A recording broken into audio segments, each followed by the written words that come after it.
Good morning class, all of you. कैसे हैं आप सब? डियर क्लास, जैसे हमने अभी लास्ट क्लास में आपको पढ़ाया था, एक बहुत खूबसूरत टॉपिक आप पढ़ रहे थे, ठोस अवस्था यानी कि सॉलिड स्टेट। और जितने भी हमारे इस लाइव क्लास में जितने भी स्टूडेंट हमसे जुड़ रहे हैं उन सबका बहुत बहुत स्वागत है। स्वागत करते हैं हम आपका इस क्लास में। मैं हर क्लास में सबसे पहले यही बात बोलता हूँ कि इस क्लास में सिर्फ पैट वाले स्टूडेंटों का ही स्वागत नहीं है या टैट वाले। यहाँ वो हर बच्चा इस प्लेटफॉर्म से पढ़ सकता है, यानी कि यदि मैं साइंस पढ़ा रहा हूँ तो हर वो बच्चा साइंस पढ़ सकता है जो कहीं ना कहीं दिल में साइंस रखता है। यहाँ 9 से लेकर 12th के सभी स्टूडेंटों के टॉपिक भी हैं, उनके हर डाउट्स भी क्लियर हो रहे हैं। बस आपको ध्यान रखना है, आप जुड़े रहेंगे, ठीक है। तो डियर क्लास, अब हम स्टार्ट करते हैं अपनी एक बहुत खूबसूरत क्लास। आज का टॉपिक जो स्टार्ट होने वाला है उसका भी इंट्रोडक्शन आपके सामने कराने वाले हैं। तैयार हो जाइए। जो भी बच्चे लाइव हैं जल्दी लाइव आते रहिए ताकि मैं आपके नाम भी बोल सकूं। जो लाइव नहीं आ रहे उन पे शेयर करिए और इस क्लास को लाइक करिए और चैनल को सब्सक्राइब करिए, ठीक है। डियर क्लास, अब हम स्टार्ट करते हैं अपना नया टॉपिक और उसका बहुत अच्छा नाम क्या है? Acid base and salt. Acid base and salt यानी कि अम्ल, क्षार तथा लवण। अम्ल, क्षार तथा लवण, ये हमारा आज का टॉपिक है। चाहे आप पैट में हो, चाहे टेट में हो, या किसी भी गवर्नमेंट एग्जाम के बारे में आप जान रहे हैं, इस बात का आप बहुत बखूबी ध्यान रखेंगे क्योंकि जो हम पढ़ाने वाले हैं इसके क्वेश्चन सब जगह पूछे जाते हैं और बहुत दिन से ये पूछते आ रहे हैं एसिड और बेस और साल्ट। जैसा कि हर चैप्टर को पढ़ाने से पहले मैं इस बात का ख्याल रखता हूं। मैंने कहा यदि आपके किसी बुक के पास में लिखा हुआ है रामायण, यदि रामायण किसी पृष्ठ पे लिखा हुआ है तो आप समझ जाते हैं कि उस बुक के अंदर क्या होगा, यानी कि जहां राम के चरित्र का वर्णन है वहीं रामायण है। गीता लिखी है तो आप जान जाते हैं कि गीता क्या होती है। यदि साइंस लिखा है तो साइंस के अंदर क्या पढ़ना है ये आपको पता चल जाता है। लेकिन यदि आज इस चैप्टर का नाम एसिड बेस एंड सोल्ट है तो हमें ये पता चल जाना चाहिए कि इस चैप्टर के अंदर क्या है। किसी भी टाइटल के अंदर बहुत कहानियां छिपी होती हैं। तो सबसे पहले हम इस चैप्टर के इस टाइटल पर बात करेंगे जिसका नाम है एसिड बेस एंड सोल्ट। ये 10th क्लास का सेकंड चैप्टर है। 12th में इसका कॉन्सेप्ट इलेक्ट्रोकेमिस्ट्री में आता है और 11th में इसका कॉन्सेप्ट इक्विलिब्रियम में आता है, ठीक है। ये और बहुत सारे टॉपिक्स में इसका एसिड और बेस का बहुत अच्छे से जिक्र होता है। इसलिए इस टॉपिक को इसे इजीली मत छोड़ो, इसे बहुत ध्यान से भी फोकस्ड इसे ध्यान से रखना है, ठीक है डियर क्लास।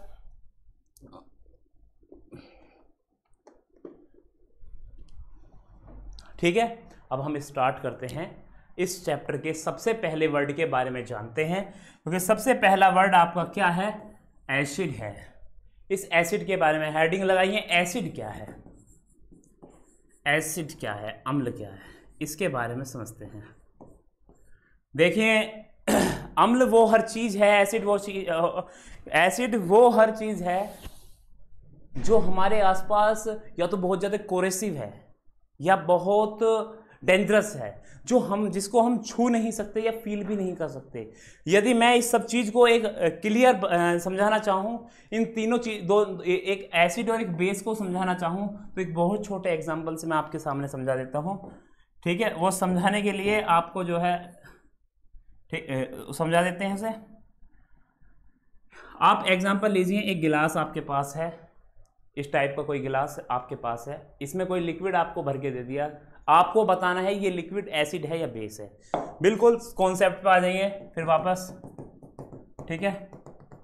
ये हमारा एक गिलास है। अब हमने इस गिलास आपके सामने रख दिया है। हमने कहा है कि आप बताइए कि इसमें एसिड है या बेस है। तो एक तरफ तो आप एसिड लिख लीजिए, दूसरी तरफ आप बेस लिखिए जिसे हम क्षार कहते हैं। क्या कहते हैं? क्षार, ठीक है। अब एसिड है या बेस है? देखो, कोई व्यक्ति इंडियन है या अमेरिकन है, दोनों की करैक्टरिस्टिक्स अलग अलग होंगी। अमेरिकन है, उसकी करैक्टरिस्टिक्स अपनी अलग होगी। आपसे हमने एक व्यक्ति आपके पास खड़ा कर दिया, हमने पूछा आपसे, आप बताइए ये जो व्यक्ति आपके सामने खड़ा है ये इंडियन है या अमेरिकन है।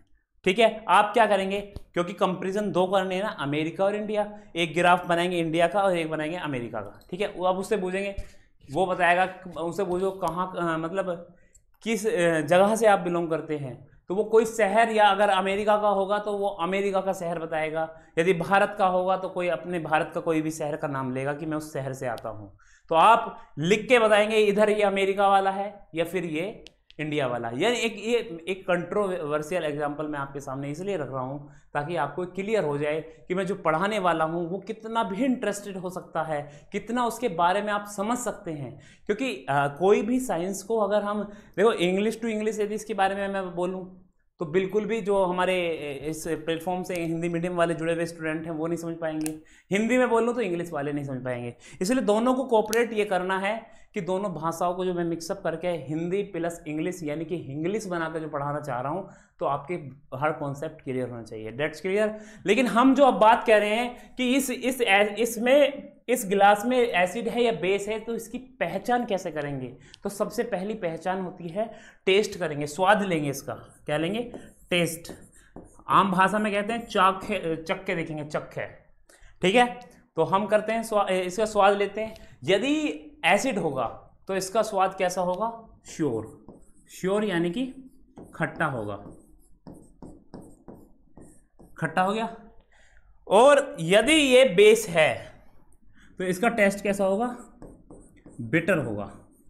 बिटर यानी कि कड़वा होगा। क्या होगा? कड़वा।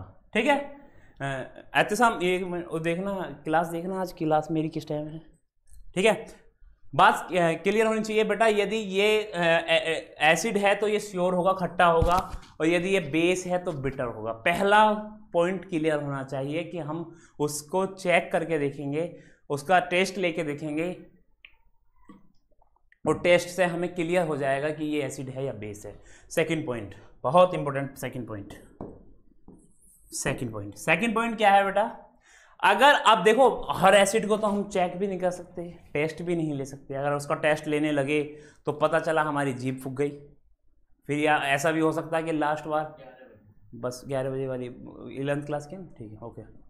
हाँ, ऐसा भी नहीं हो सकता कि हो सकता कि हमने टेस्ट लेने लगे उस एसिड का, और हो सकता वो लास्ट बार वही लिया जाए, उसके बाद कभी टेस्ट ना लिया जाए। तो उसमें इम्प्रूव करने की कोशिश करते हैं।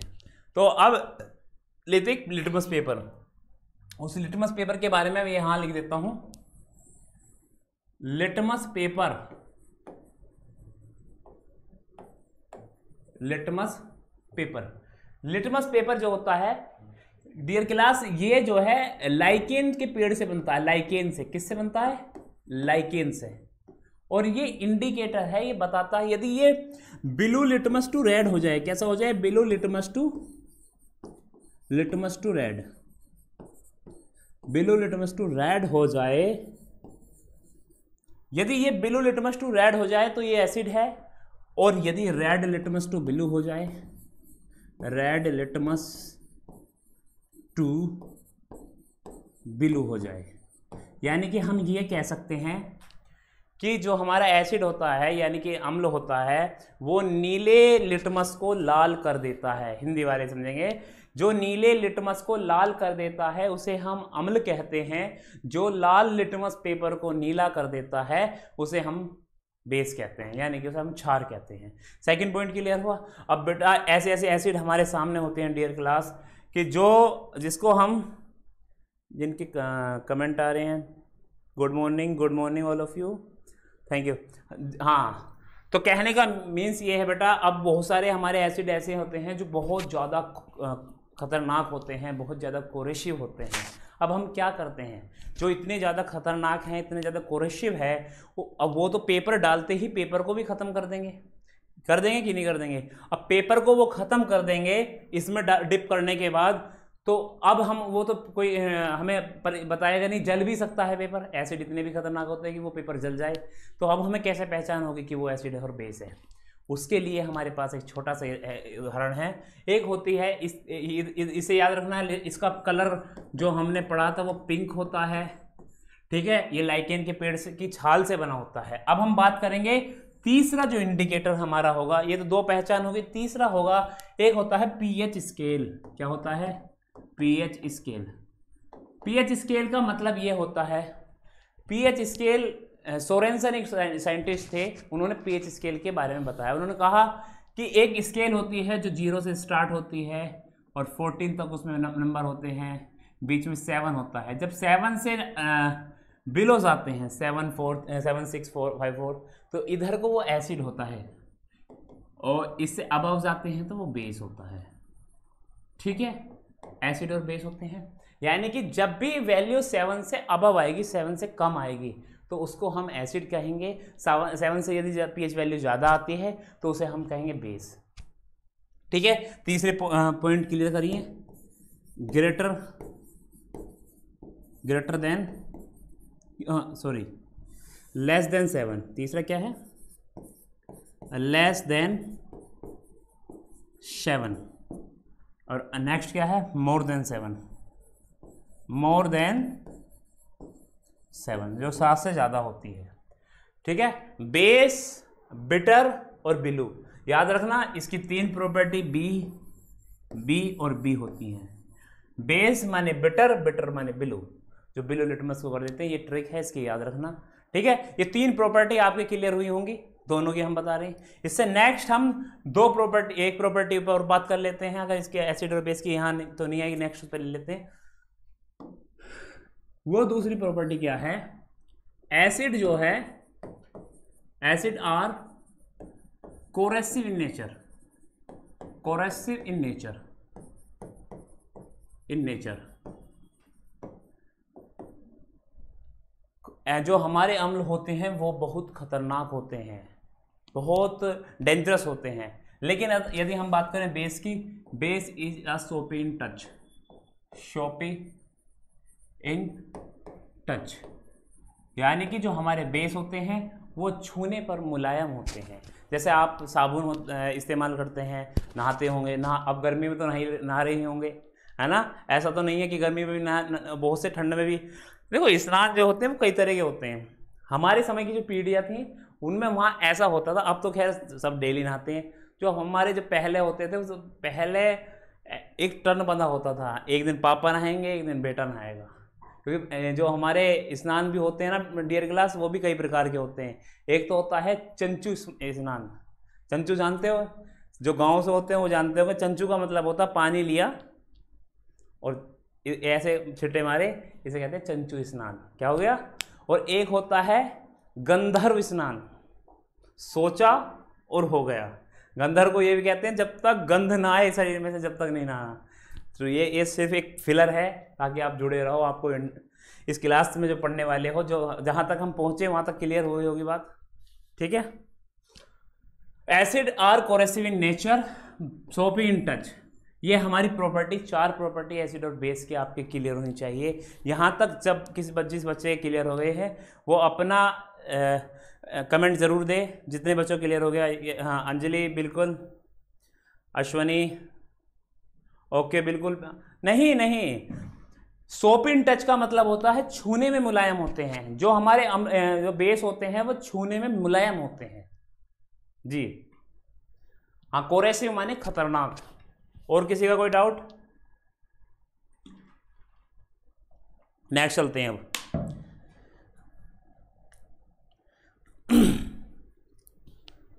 अब पढ़ते हैं हम एक चीज के बारे में,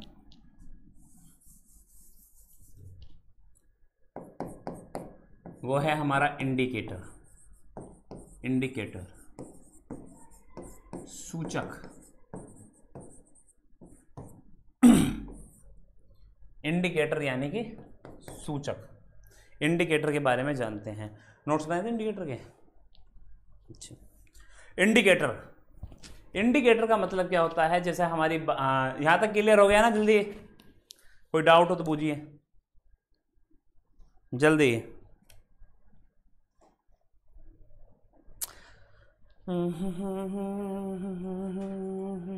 देखिए इंडिकेटर के नोट्स कैसे बनाए यथेशाम।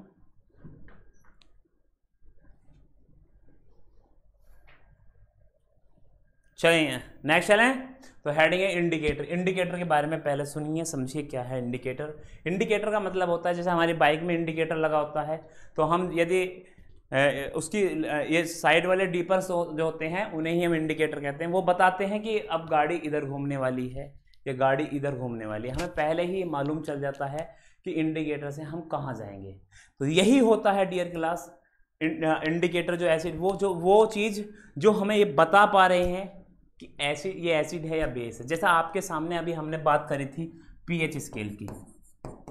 पीएच स्केल ने ये बताया था कि जो हमारे पास सॉल्यूशन है वो एसिड सॉल्यूशन है या बेस सॉल्यूशन है ना, अम्ल विलयन है या क्षार विलयन है। किसने बताया था? इंडिकेटर ने। अभी आपने वो पढ़ा था लिटमस पेपर।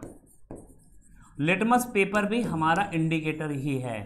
लिटमस पेपर क्या है? हमारा इंडिकेटर है। लिटमस पेपर भी एक हमारा नेचुरल इंडिकेटर है। कैसा? Litmus paper is a natural indicator. Litmus paper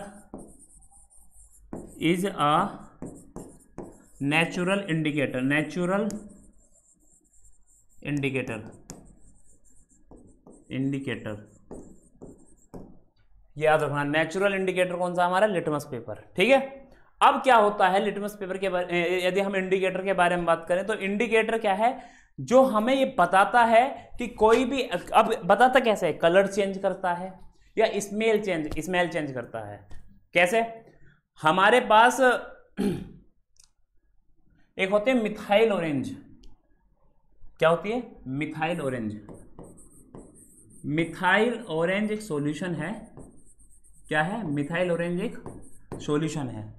methyl orange क्या करता है डियर क्लास? जब इसको हम एसिड में डालते हैं, कहां डालते हैं? एसिड में डालते हैं, तो ये एसिड में डालने के बाद रेड हो जाता है। कैसा हो जाता? रेड। जब हम इसे बेस में डालते हैं तो कैसा हो जाता? येलो। तेरे से ये समझ में आ रहा है ना? वैसे लिए मामला है ना। या मिथाइल ऑरेंज जो सॉल्यूशन है, जब इसके पास इसमें एसिड डालते हैं तो इसका कलर रेड हो जाता है। जब बेस डालते हैं तो इसका कलर कैसा हो जाता? येलो। इतनी बात क्लियर हुई। एक और है फिनोप्थिलीन। फिनोप्थिलीन क्या करता है?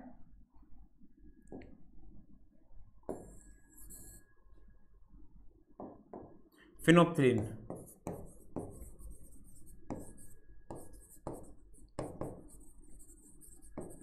क्या करता है? जब हम उसे एसिड में डालते हैं तो क्या होता है? कलरलेस। ठीक है। यानी कि कोई भी कलर शो नहीं करता। लेकिन जैसे ही उसे हम बेस में डालते हैं तो क्या करता है जी? पिंक। ठीक है। यानी कि कलर दिखा देता पिंक। यदि अब एक बात मानो, फिनोप्थिलीन को जब जैसे अगर उस जो हमने सॉल्यूशन दिया था स्टार्टिंग में, यदि हम उसी में हम फिनोप्थिलीन डाल दें और उसने कलर शो कर दिया कैसा?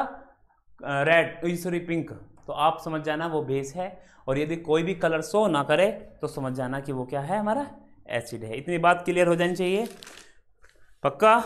यहाँ तक क्लियर हुआ? इंडिकेटर अब क्या है? ये तो हमारा कलर चेंज करके बता रहा है। एक होता है हमारा ओल्फैक्टरी इंडिकेटर। क्या होता है? Olfactory indicator. ओल्फैक्टरी इंडिकेटर क्या होता है?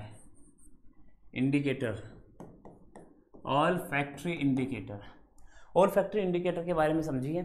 ओल्फैक्टरी इंडिकेटर जो हमारा होता है ये स्मेल के आधार पर बेस होता है। स्मेल किसके आधार पर? स्मेल।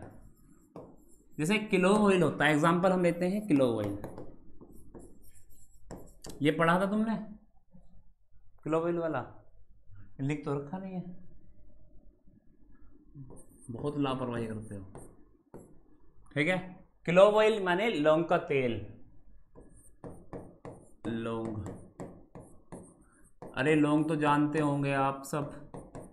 लौंग का तेल तो जानते हैं ना? हाँ, तो लौंग का तेल क्या होता है, जैसे ही ये एसिड के कांटेक्ट में आता है तो इसकी स्मेल बहुत ज़्यादा हो जाती है, स्मेल बढ़ जाती है, इंक्रीज हो जाती है।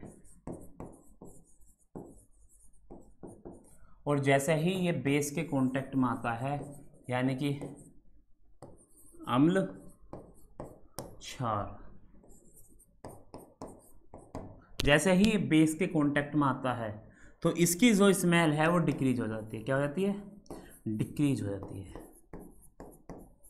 डिक्रीज हो जाती है। ठीक है, जैसे ही एसिड के कांटेक्ट में आता है तो इसकी स्मेल इंक्रीज हो जाती है, जैसे ही बेस के कांटेक्ट में आता है तो इसकी स्मेल डिक्रीज हो जाती है। ठीक है, ये बात क्लियर हुई यहाँ तक इंडिकेटर के बारे में ये पता चला, ओल्फैक्टरी। तो इसमें अगर आप लिखना चाहो तो इसकी यही है कि those substance whose smell change in acidic और बेसिक सॉल्यूशन। इसके बारे में लिखेंगे आप, दोज सब्सटेंस, यहाँ लिख देते हैं, कहाँ लिख देते हैं, यहाँ।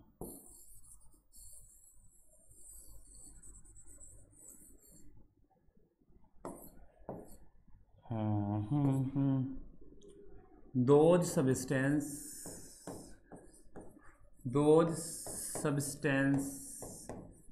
which can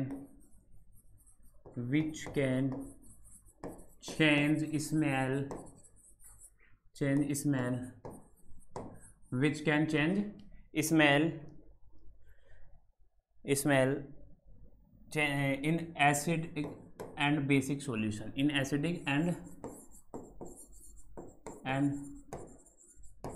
basic solution. जब एसिड और बेस के कांटेक्ट में आने पर ये अपनी स्मेल को चेंज कर देते हैं और इसे कहते हैं क्या? Olfactory indicator. ठीक है, और भी एग्जांपल है इसका। एग्जांपल है ओनियन, प्याज जानते होंगे आप, प्याज। और दूसरा है हमारा क्या? वेनिला। वेनिला आइसक्रीम का जो फ्लेवर होता है उसे हम वेनिला कहते हैं। ठीक है, बात समझ में आ गई? यहां तक क्लियर हुआ? यहां अभी तक हमने जो बताया आपको, हमने बताया एसिड क्या है, बेस क्या है। एसिड और बेस की प्रॉपर्टीज के बारे में ही हमने आपको बताया था कि एसिड क्या है और बेस क्या होता है। लेकिन अब हम जो बताना चाह रहे हैं आपसे, अब हम बताना चाह रहे हैं सोल्ट के बारे में। दो टर्म्स तो हमारे क्लियर होगी, एसिड क्या है और बेस क्या है। फिर एक बार समझेंगे ओल्फैक्टरी इंडिकेटर में। डाउट है दोनों को? क्लियर है ना?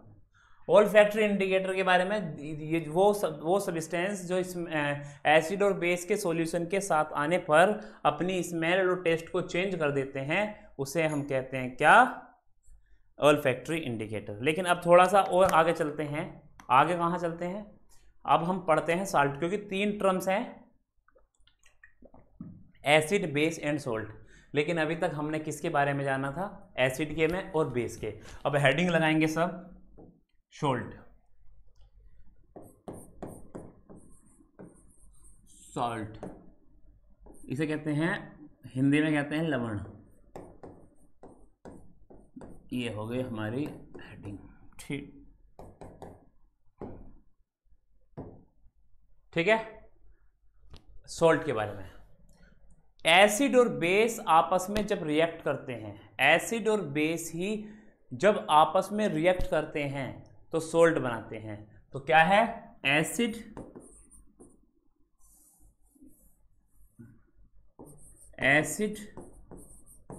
Plus base then form salt. यानी कि अम्ल प्लस क्षार तो बनाते क्या है? लवण। ठीक है, अम्ल तथा क्षार प्लस बनाते हैं लवण। एक एग्जांपल ले लेते हैं, HCl salt plus water plus जल। ठीक है, HCl और एक हम क्षार ले लेते हैं NaOH। ठीक है, तो क्या होता है जब हम इसे ब्रेक डाउन करते हैं तो ये H पॉजिटिव Cl निगेटिव में ब्रेक डाउन होता है, लिख लेना।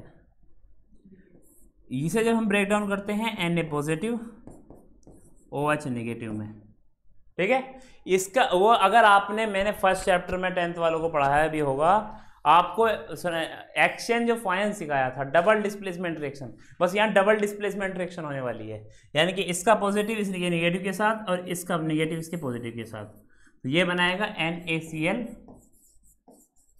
Plus H2O।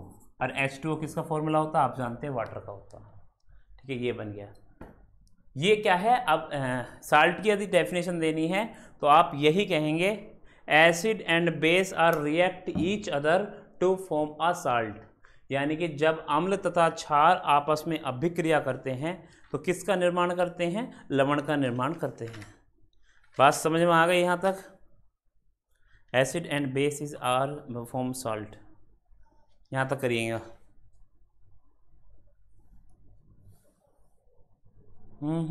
जल्दी लिखिए। क्या हुआ,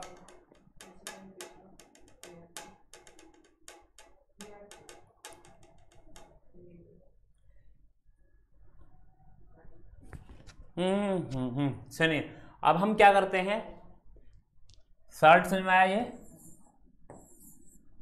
ये अब हम कुछ 5 तो एसिड के नाम लिखते हैं, 5 बेस के नाम लिखते हैं। कौन कौन सी चीज हैं जो एसिड हैं, आपके नाम भी तो याद होनी चाहिए, एसिड और बेस के नाम।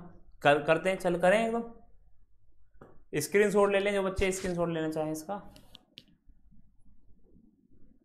अब आप एसिड कौन कौन से हैं, एक तो हमारा होता है H2SO4 एसिड है, दूसरा हमारा है HCl है, तीसरा हमारा है HNO3 है, फोर्थ हमारा है H3PO4 है, ठीक है।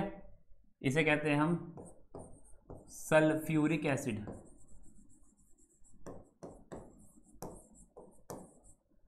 इसे हम कहते हैं हाइड्रोक्लोरिक एसिड, हाइड्रोक्लोरिक एसिड।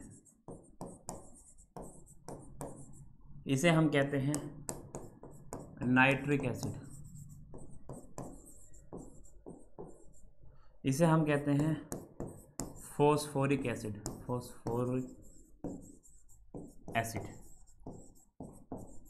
ठीक है। सल्फ्यूरिक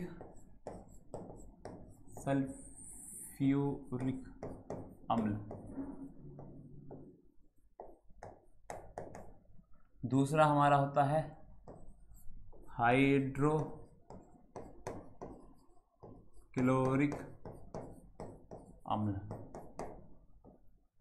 तीसरा होता है नाइट्रिक अम्ल। तीसरा होता है फॉस्फोरिक अम्ल।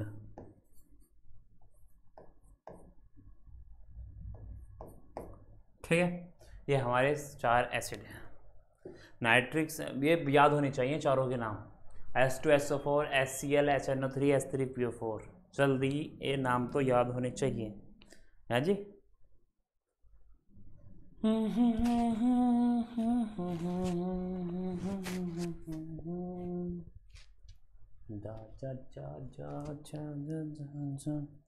समझ में आ रही है इतनी बात, या ऐसे ही चल रही है क्लास?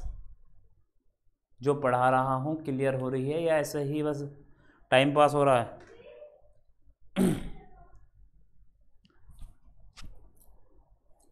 नेक्स्ट चलते हैं। जिनको स्क्रीनशॉट लेना वो स्क्रीनशॉट ले लीजिए, ठीक है। समझ में आया?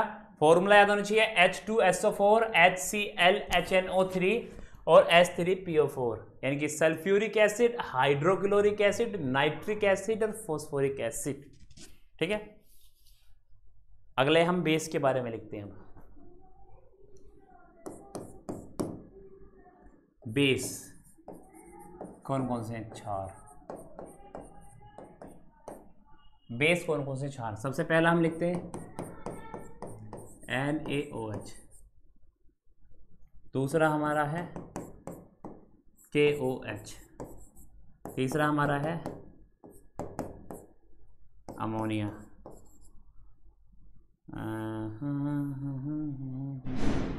NH4Cl, फोर्थ हमारा है NH4OH। ठीक है, इसे कहते हैं हम sodium hydroxide, sodium hydroxide, potassium hydroxide, ammonium chloride, ammonium chloride, ammonium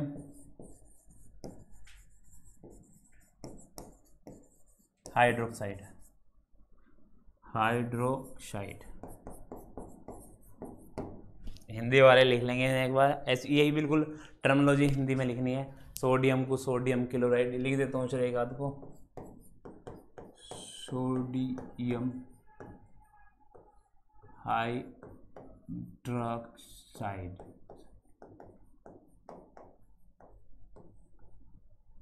potassium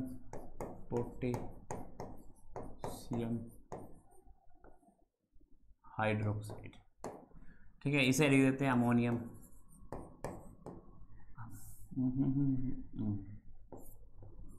ammonium chloride.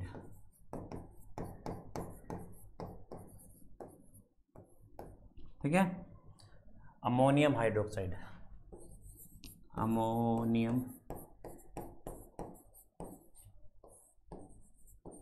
Hydroxide.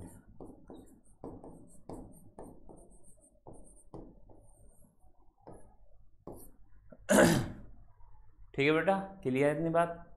जल्दी देखेंगे एक बार।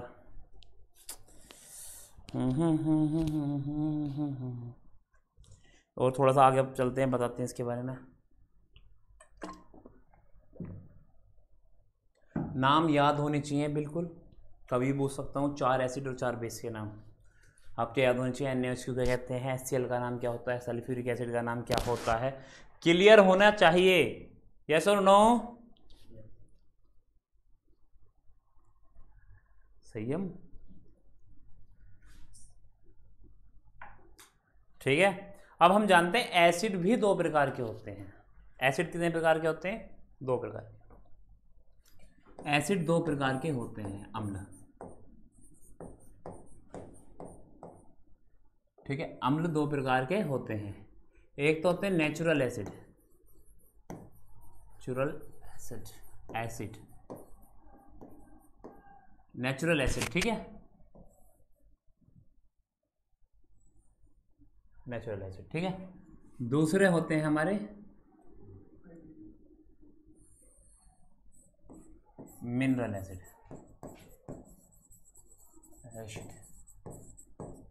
Mineral acid. ठीक है, नेचुरल एसिड को कहते हैं हम प्राकृतिक अम्ल, प्राकृतिक अम्ल, प्राकृतिक अम्ल। दूसरे हमारे होते हैं कौन से मिनरल वाले? खनिज अम्ल। ठीक है, खनिज अम्ल। तो इसकी थोड़ी सी definition, those acid are present इन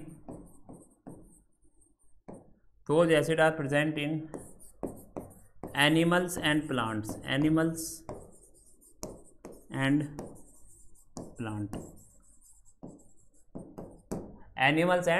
वो एसिड जो एनिमल और प्लांट में पाए जाते हैं उन्हें कहते हैं ऑर्गेनिक एसिड या नेचुरल एसिड। इसका दूसरा नाम ऑर्गेनिक भी है, ऑर्गेनिक एसिड। ठीक है, और दूसरे है हमारे the acid prepared from these acids prepared from minerals is called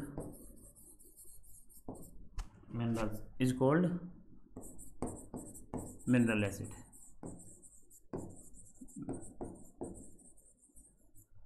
जो जंतुओं में एवं पेड़ पौधों में पाए जाते हैं उन एसिड को ऑर्गेनिक या कार्बनिक अम्ल कहते हैं।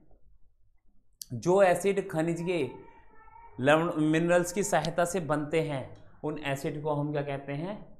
मिनरल एसिड कहते हैं। एग्जाम्पल, अच्छा नेचुरल एसिड कौन कौन से हैं?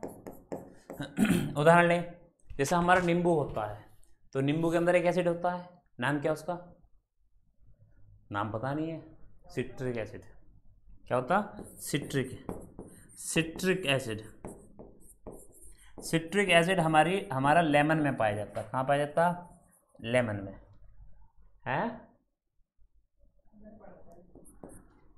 फॉर्मिक एसिड,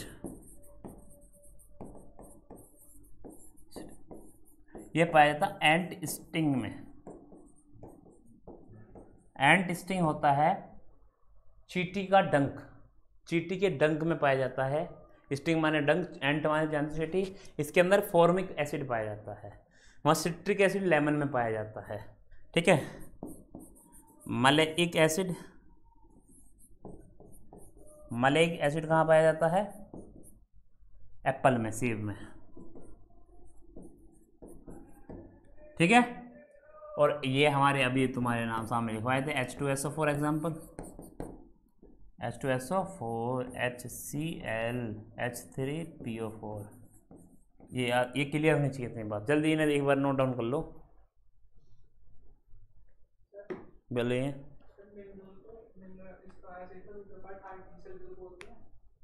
हाँ, उसे खनिज वाले को कहते हैं आर्टिफिशियल। ये हमारा ऑर्गेनिक है, जो ये है आर्टिफिशियल, जो मैन मेड है, हमने जो बनाए खुद। ठीक है। जल्दी। अच्छा, एक बात याद रखेंगे, ऑल मिनरल एसिड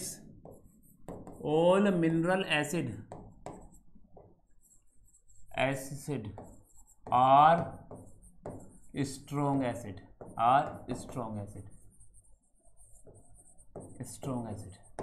जितने भी मिनरल एसिड हैं बहुत खतरनाक है, और ये थोड़े वीक एसिड होते हैं। कैसे होते हैं? वीक एसिड होते हैं। ये थोड़े से वीक एसिड होते हैं। वो मिनरल एसिड हैं वो हमेशा स्ट्रॉन्ग होते हैं, और ऑर्गेनिक एसिड जितने भी हमारे होते हैं वो जनरली क्या होते हैं? वीक एसिड होते हैं। ये वीक होते हैं वो। और बहुत सवाल आता, वीक एसिड कौन से हैं? ठीक है। इनके बारे में बड़ा कई बार सवाल पूछे जाते हैं कि वीक एसिड कौन से हैं और मिनरल एसिड कौन से हैं।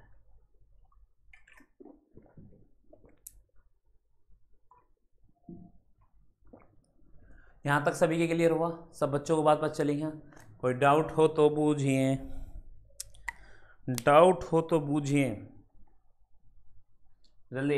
ये वीक एसिड, वीक को कहते हैं दुर्बल अम्ल दुर्बल, और ये होते हैं प्रबल, मजबूत वाले, प्रबल। यहां तक क्लियर हुआ? तो डियर क्लास, जो आज हम पढ़ाया था आपको, हमने आपको स्टार्टिंग से जहां यानी कि ये क्लियर हुआ। मैंने कहा एसिड दो प्रकार के भी होते हैं, नेचुरल एसिड, उन्हें ऑर्गेनिक एसिड भी कहा जाता है। दूसरे होते हैं मिनरल, इन्हें आर्टिफिशियल भी कहा जाता है। आर्टिफिशियल माने जो हमने खुद बनाए हैं, जो हमने स्वयं बनाए हैं, उन्हें कहते हैं मैन मेड एसिड। जो होते हैं उन्हें हम कहते हैं मिनरल एसिड, और वो बहुत खतरनाक होते हैं, हमेशा स्ट्रॉन्ग होते हैं। बोला जाएगा वीक एसिड क्या है, स्ट्रॉन्ग एसिड क्या है, तो आपको ये बतानी है कि all mineral acid are strong acid, but all weak acids are और all natural acid are weak acid, या ऑर्गेनिक एसिड्स आर ये हमने जो क्लास स्टार्ट की थी, अब एक बार हम वही क्विक रिवीजन करते हैं इस पूरी क्लास का, स्टार्टिंग से रिवीजन करते हैं कि हमने आज की क्लास में क्या क्या पढ़ा, उन टॉपिक्स को हम स्टार्ट करते हैं, क्लियर करते हैं। ठीक है, फुसफुसाहट मत कर बस। ठीक है, करें स्टार्ट, बिल्कुल।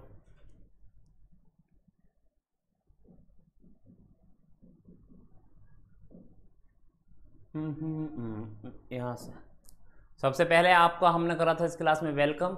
जो आए थे उनका भी स्वागत है, और जो नहीं आए थे उनका भी स्वागत है।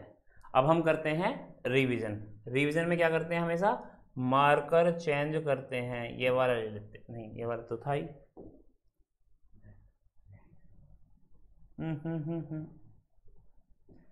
चलो ये ले लेते हैं, है ना। तो इंडियन आर्मी इसे तेरे पे उस पर, अच्छा उन पर लगा गया। ठीक है, हमने बताया आज का जो चैप्टर स्टार्ट करा था, आज मैंने स्टार्टिंग से आपको बताने की कोशिश करी थी एसिड और बेस और सॉल्ट के बारे में।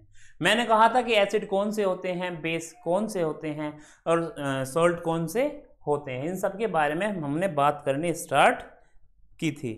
ठीक है, अब एसिड और बेस और सॉल्ट, सबसे पहले हमने ये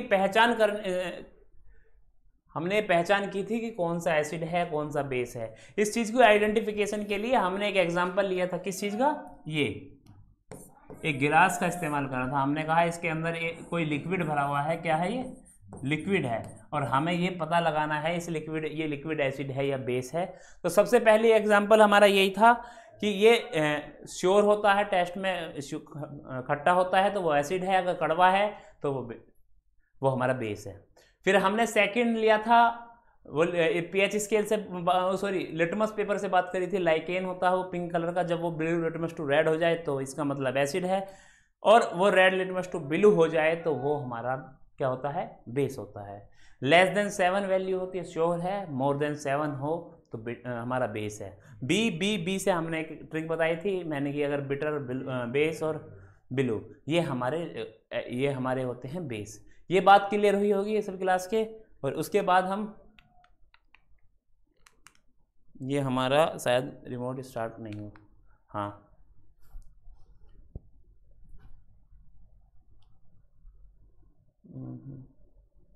हाँ, नेक्स्ट क्या था हमारा,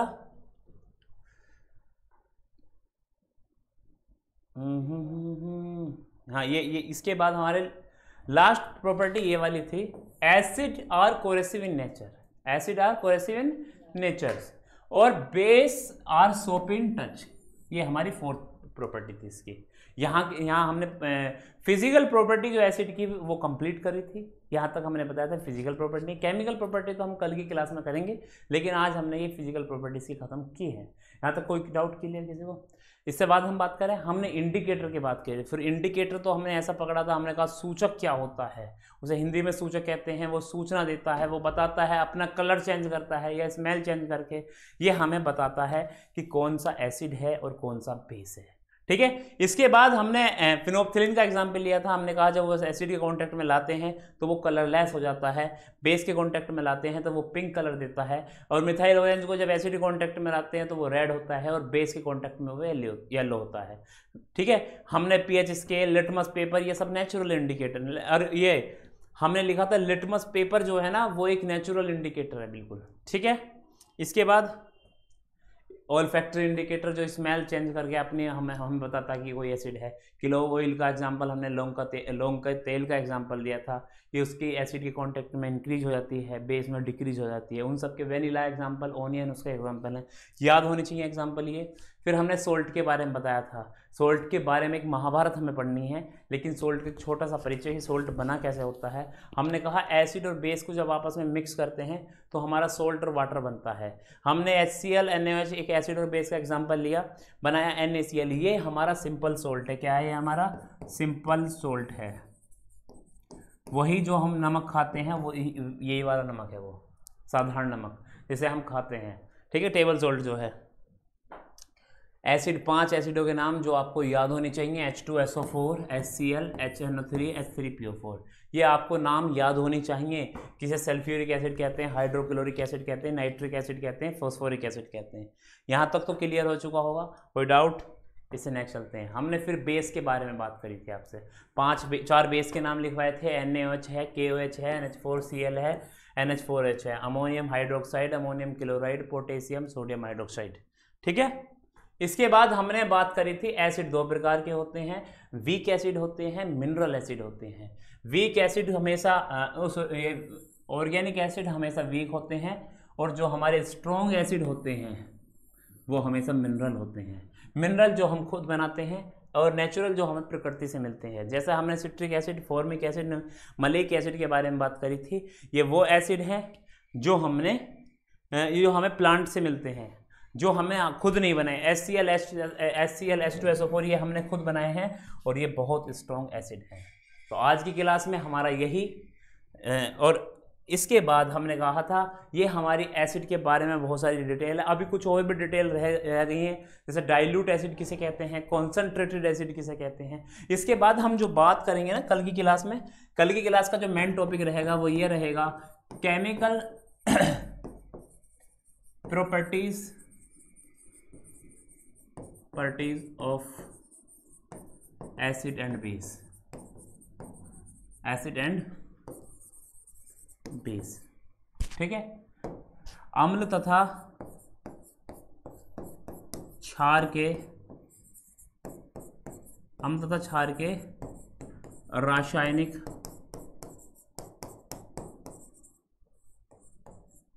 गुणधर्म। ठीक है। ये कल के क्लास का मेन पॉइंट रहेगा, इसको हम डिटेल करेंगे। ठीक है क्या? Chemical properties of acid and base, इसको आप एक बार अपने आप भी पढ़ेंगे, इसके जो डाउट हैं उन्हें देखेंगे, क्योंकि ये बहुत महत्वपूर्ण टॉपिक होने वाला है। इस पे हम पूरी क्लास कल की जो इसी पर जाएगी, इसके हर टॉपिक के बारे में बात करेंगे। इसमें कुछ भी हम नहीं छोड़ेंगे, कुछ भी डाउट नहीं रहेंगे, क्योंकि अब तो इसे हम इसलिए नहीं छेड़ सकते क्योंकि समय निर्धारित है हमारा और आपका मिलने का, क्योंकि इसके बाद अब समय भी अपनी तरफ खींचता जा रहा है। उसके बाद हम अब वक्त हो चला है आपसे विदा लेने का, फिर हम कल की इसी समय क्लास में मिलेंगे हम आपसे। जब तक आप इस टॉपिक को बार बार पढ़िएगा, इससे पहला जो भी आपने पढ़ा है उसे बार बार रिवीजन करना है, बार बार समझना है। यदि फिर भी उसमें कोई डाउट होता है, उसमें कोई आपको प्रॉब्लम आती है, तो आप कमेंट सेक्शन में लिख सकते हैं। मेरी ईमेल आप, जैसे मैं आपको बताता हूँ हर क्लास के लास्ट में, मेरा नाम है विकास विजय सिंह त्यागी।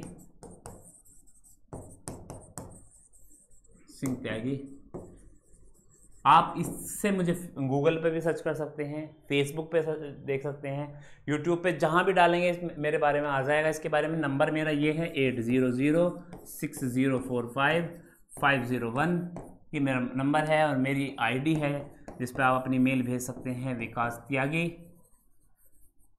502@gmail.com।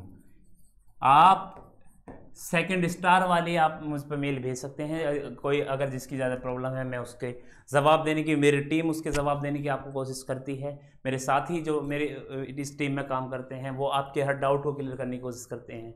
उसके बाद भी यदि आपको कोई प्रॉब्लम होती है तो आप मेरे नंबर पर कॉन्टैक्ट कर सकते हैं, ये नंबर हमेशा अवेलेबल रहता है। मैं आपसे बात करने का समय वही रात को 8 से 10 बजे तक। ठीक है डियर क्लास, 8 से 10 बजे तक आप कभी भी मुझ पर कॉल कर सकते हैं, मैं आपके हर सवाल का जवाब दूंगा। तब तक के लिए मैं आपसे लेता हूं विदा। फिर मिलेंगे एक खूबसूरत क्लास के साथ, एक खूबसूरत टॉपिक के साथ। जब तक एंजॉय करिए, बार बार पढ़ते रहिए। ठीक है, थैंक यू क्लास। और लास्ट में 4 पंक्तियां मैं आपको बहुत अच्छी जो मैंने लिखी हैं वो कि रिकॉर्डिंग से सुनो कि उनकी उम्मीदों का चिराग अब बुझने लगा है, उनकी उम्मीदों का चिराग अब बुझने लगा है। बाबूजी की आंखों के सपनों का असर ढलने लगा है, और ताउम्र दौलत कमाई थी जिसके लिए, बाप बूढ़ा हुआ तो बेटा नज़र बदलने लगा है। क्योंकि किसी राह पर चलना आसान नहीं होता, किसी राह पर चलना आसान नहीं होता, पंछी का ज़मीं पर मकान नहीं होता। अरे खुशनसीब होते हैं वो जिनके पिता हैं पिता से बड़ा कोई आसमान नहीं होता। बहुत बहुत धन्यवाद, बहुत बहुत आप हमसे जुड़े, इसके लिए आपका दिल की गहराइयों से बहुत बहुत आभार।